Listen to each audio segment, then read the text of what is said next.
Today I want to talk about how we can better PowerPoints, how we can, get the kids, get involved with more of the kids and stuff.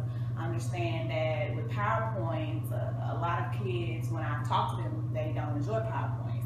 They don't like how PowerPoints are too long. They don't like how they have to write notes, and it kind of makes them with short attention spans. Did you have music on? I mean, no, I just been doing the basic things, putting the notes on the PowerPoint and taking it and me explaining it. But I feel like we should better how we use our PowerPoints, right, so we can interact more with the kids and get them to understand more about their lessons.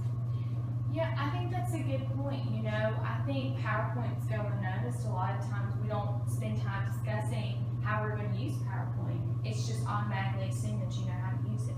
But there was a study actually done about how students' working memory, how it progresses throughout lessons in school.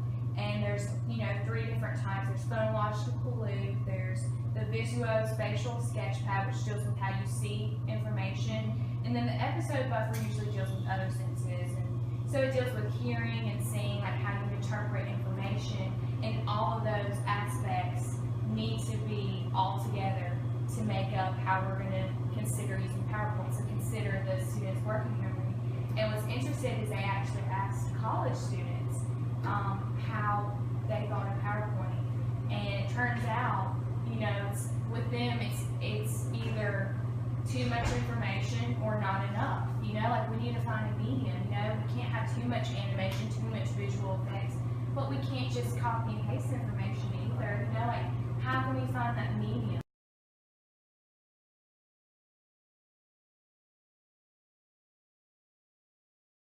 As a math teacher,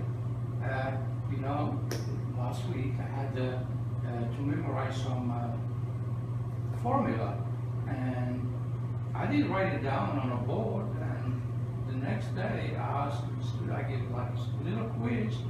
Nobody memorized. Nobody? Wow. 3 formulas. Nobody.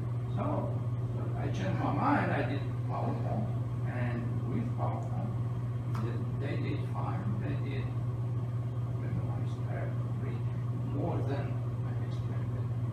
So I don't know how you think about the PowerPoint. Why your kids didn't learn about PowerPoint? I don't understand. Well, with my PowerPoints, I like to write as much information as possible, but I think that's where I'm lacking in. I feel like I should break down, use bullets, try to be more involved, put games on the PowerPoint, get them more involved in it than just expecting them to just write notes, period. Because when I was in high school, people have different, learning work ethics. Like they don't have the same. Some people can do real good with PowerPoints and all that information, and some just like, no, there's too much information, and they're just copying. What is it? What are you learning by just sitting there just copying and trying to catch up to the next PowerPoint? My high school experience with PowerPoints, I always found them pretty boring. I loved PowerPoints when I was younger, but as I got older into high school and into college, I always realized that they weren't using them properly. They were just filling it up with information, and I always got bored with it. Yeah. High school, crazy, right? Seems so long ago. All right, class, today in American history, we're going to be talking about the Pilgrims, the New World, just exploration and all that good stuff. So, if you will, get out a piece of paper, start writing down the notes. Basically, here we go. The Puritans were members of the Protestant Anglican Church. They thought the Anglican Church had not followed the ideas of Martin Luther King Jr. and, not Martin Luther King Jr., I meant Martin Luther, and had become too much like the Catholic Church, blah, blah, blah. Next slide. Everyone got it? Good.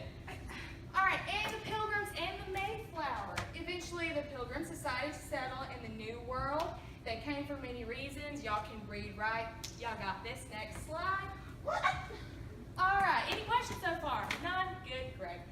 Mayflower Compact. Because they weren't in the King's Land, they had to create a government of their own. In the compacts, they agreed to live by majority rule. That's usually seen as the first example. Any thoughts so far? There's a picture so you can kind of see what it looks like. All right, class, that's it. That's all we have time for today.